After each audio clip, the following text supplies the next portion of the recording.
Assalomu alaykum. Men vrach endokrinolog Istora Xajanova. Siz bilan bir necha yillik tajribalarimga va nutritsiologiya bo'yicha ilmlarimga asoslangan holda sizlar bilan bugun Ramazon ro'zasini to'g'ri va samarali holda o'tkazish haqida gaplashamiz. Demak, Ramazonda ko'pinchalik insonlar o'sha suv balansini to'g'ri usha olmaslik, oqsil kam yeyish va ko'proq uglevodlar bilan ovqatlanish hisobiga ko'plab charchoqlarni va ishda o'zini vazifasini bajara olmaslik, o'qishda zehnni pasayishi va gormonlarda ham bir necha o'zgarishlar bilan kuzatishadiki, o'zida har xil o'zgarishlar. Demak, bu holatlar bo'lmasligi uchun nima qilish kerak? Avvalambor bu holatni kamaytirish uchun avvalo vitaminlarga murojaat qilganimiz ma'qul. Demak, vitaminlar qanaqa bo'lishi kerak?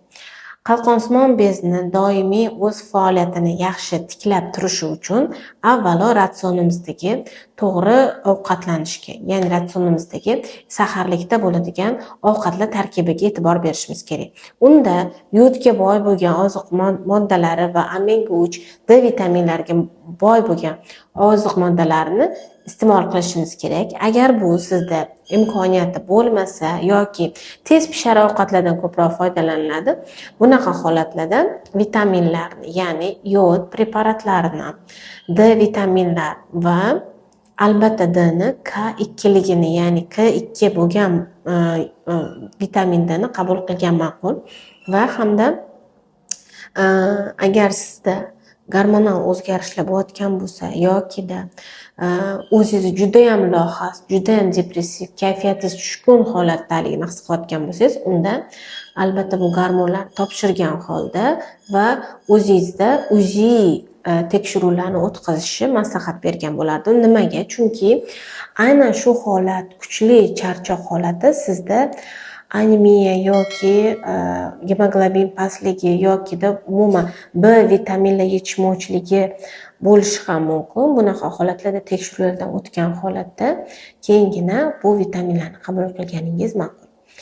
Ayrim holatlarda bo'lsa, qizlarimizda juda ham ko'plab ovqatda rejimini noto'g'riligi, ya'ni sahar va iftorlikda rejimlarni to'g'ri bo'lmasligi, oqsil, yog' va uglevodlarni to'g'ri taqsimlamasligi asosida bo'ladi. Bunaqa holatlarda nima qilish kerak? Iftorlikda albatta yog' mahsulotlariga boy bo'lgan, oqsili kam bo'lgan, uglevodi ko'p bo'lgan ovqatlarni ko'p iste'mol qilamiz. Bu ya'ni somsa, osh bo'lishi mumkin yokida salatlar uncha ko'p bo'lmasa ham ko'pinchalik qovurilgan mahsulotlar yoki mayonezli salatlar bo'lsa, ko'pinchalik odamni juda ham lohas qiladi va oshqozon osti beziga juda ham qattiq ta'sir ko'rsatadi.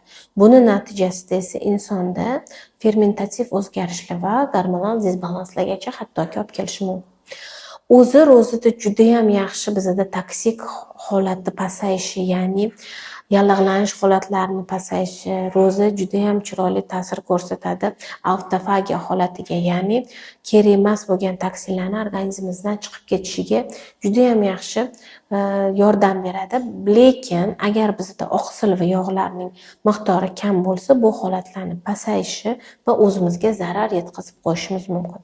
Bu holatlarni bartaraf etish uchun edi albatta saharlikda yog'li ovqatlar, ya'ni sariyog' yoki shu sariyog'ga qovurilgan tuxumlar yoki oqsil moddalariga boy bo'lgan oziq moddalarni iste'mol qilishimiz va albatta og'iz ocharda oqsilga boy oziq moddalari va salatni hech ham esimizdan chiqarmasligimiz kerak. Shundagina fermentativ holatimiz ham hamda toksinlarni chiqarish holati ham, detoksikatsiya holatlari ham va gormonlarning disbalans holatlari ham o'ziga keladi va yaxshilanish sezishi kuzatasizlar.